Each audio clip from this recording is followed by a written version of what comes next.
I never met my grandfather. That's probably a good thing. But I did meet the aftermath of the choices he made. You see, this is not my petty revenge story, but my grandmother's.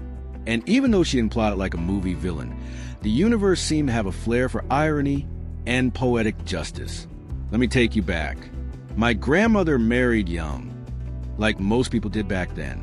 She was barely out of her teens, living in a tight-laced conservative town where image was everything and expectations were carved in stone, not gently suggested. Her husband, my grandfather, was the golden boy, charming, well-liked, and above all else, obsessed with the idea of having a son. Not just a child, not just a family. A son, a carrier of his name, a mirror of his legacy, the boy to throw a baseball with, I guess.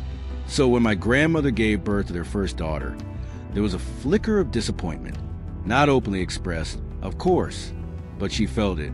Then came the second daughter, and with that, the disappointment turned to disdain. He left her.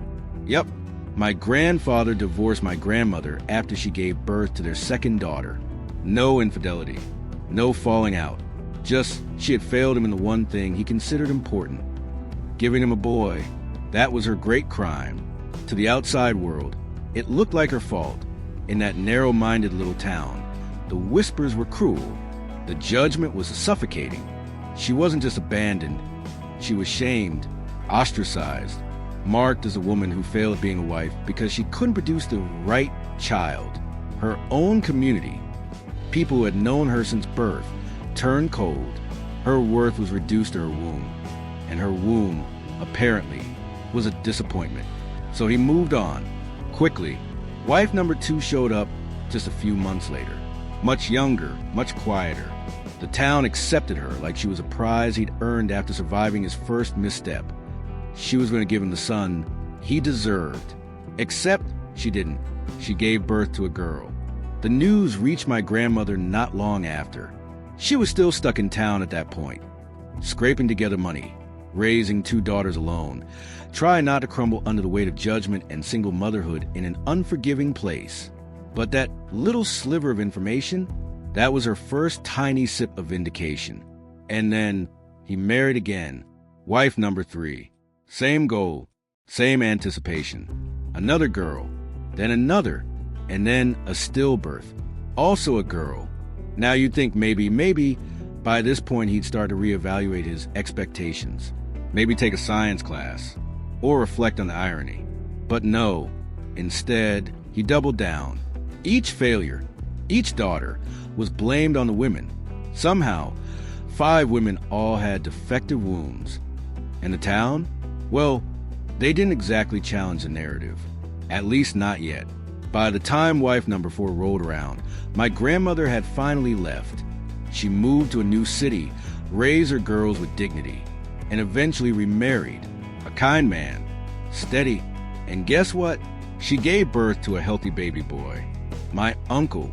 I can only imagine the smug satisfaction she felt, not out of malice, but out of pure, earned justice. The woman shamed for giving birth to 2 daughters now had a son with a man who actually loved her, and the town heard about it. Oh, they did. Her family, those who still lived in that same gossipy town, made sure of it, loudly, at church gatherings, at family barbecues. Isn't it a blessing? After all she went through, she has a son now. The Lord really does reward the patient. Meanwhile, back in Dysfunction Junction, my grandfather's saga continued. Wife number 4 gave birth to 3 more daughters. 3. At this point, the pattern wasn't just obvious, it was hilarious. Enter wife number 5. She was young, pretty, and for some reason thought he was her golden ticket, until she had a daughter, and divorced him. Quickly, she left before he could start blaming her for biology. You'd think that'd be the end of it. But oh no, this story has layers. It eventually came out years later that during his 3rd marriage, my grandfather had been having an affair with the next-door neighbor, a woman married to a good man, a man who thought all 3 of their sons were his. Spoiler, one of them wasn't. DNA doesn't lie. The affair resulted in a daughter, one single daughter. The husband divorced the neighbor, naturally, And when the truth came out about the child's real paternity, guess what my grandfather did? He proposed. He actually had the gall to propose to the woman he'd had an affair with after wrecking her marriage and her life. She turned him down. Her reason? He's defective. Those were her exact words. Defective.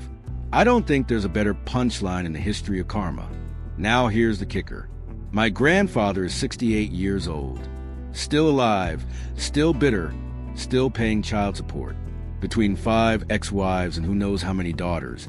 He's shelling out a fortune just to stay afloat. And that son he always wanted? Never happened. Even his secret affair, his grand rebellion, produced a daughter, as if the universe was making a point. And now, no one wants him. 20-something women aren't lining up to marry a grumpy old man with 10+ children, 5 divorces, and a reputation for blaming everyone but himself. Even the town, so devout, so judgmental, has changed its tune. Turns out, when enough daughters are born and enough women are blamed, people start doing the math. The same people who once whispered that my grandmother was barren and broken now see her in a different light. They realize something. It was never about biology. It was about pride, ego, control. And she walked away from all of it with her dignity and her daughters intact. Her story became something of a legend, a quiet tale told at kitchen tables and during church potlucks. Did you hear about her? People would say. She raised 2 daughters alone, remarried, had a son, built a life. While he sits alone in that same town, surrounded by failed marriages, estranged children, and a reputation that shifted from admired to absurd. What once was a man who just wanted a boy became the fool who never understood what he had. And my grandmother? She doesn't gloat. She never did. But every now and then, she smiles when the subject comes up, like the day she heard wife number 2 had 3 daughters in a row, or when wife number 4's baby shower photos, pink-themed, again, circulated on social media. Karma has a funny way of circling back. And while petty revenge usually involves scheming and sabotage, my grandmother's was effortless. She simply lived well. She raised strong daughters. She loved again. And when the town that once spat on her name came crawling back with sympathy, she didn't need to say a word. Her life spoke for itself. As for me, I'm just proud to carry her story. Because some revenge doesn't come with fireworks. Sometimes it comes with daughters. And every single one of them is worth more than 1,000 sons.